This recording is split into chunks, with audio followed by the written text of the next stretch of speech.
You have worked on global franchises such as Marvel's Avengers 1 and 2, Iron Man 3, Guardians of the Galaxy, Mad Max, Lego Jurassic Park, and Lego Dimensions. So tell us a bit about your experience working with such great names. I mean, just maybe like one huge thing that you think, okay, I will never forget that, or maybe one like, oh, that was the worst. Like, what happened or something. I think Avengers was the best experience. Okay. So around that time, Iron Man 2 came out. We then went to Thor. Thor actually had a good ROI. Mm-hmm.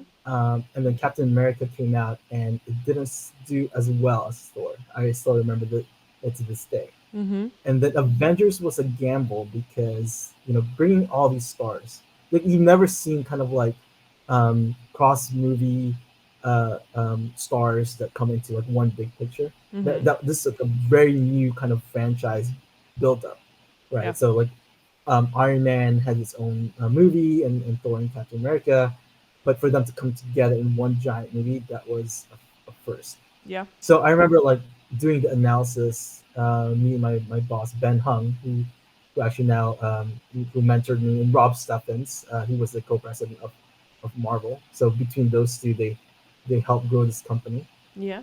Um, and um, we had a very conservative estimate for Avengers, and then it came out. So I'm like, okay, we're probably gonna hit our target.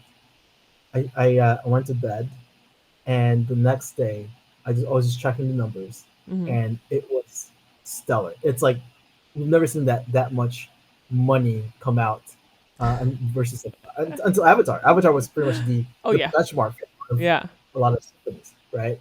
So, but for it to do, I think it was like $1.5 billion global Hmm. was uncanny, and I still remember it to this day. That kind of feeling and being part of that journey was amazing. Oh, I can imagine. I think everyone who has worked hard for something, and if you see it's going that well, it's such a boost. It makes you so happy, and it gives you enough energy for the next part as well. So Yeah, okay, yeah, yeah. That was the train that kind of started everything going, right? yeah, Because if that didn't do well, like Iron Man 3 was coming out next, um, and we had Ant Man on the pipeline, mm, and they had like this lineup of big things. So the way I want to say that this is one key takeaway that I've learned, especially from working with Marvel. I mean, there's a lot of guys that are superstars at Marvel, yeah, and they're now like executives at their own right. So I would say Andrea is now the chief revenue officer at Amber. TQ Jefferson, he's now at Servios being the chief product officer. mm-hmm. Sean Heron, he's now the chief business officer at Gearbox. Like a lot of these folks I've worked with, they're either like VP or like some middle executive, Mm-hmm. middle management, Yep, and now at their own right, they're like leading the charge, and they're using the same Marvel play.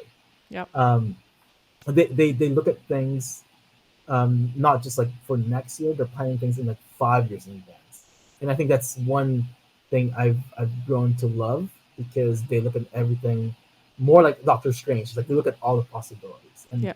I like it. Yeah, that's not good.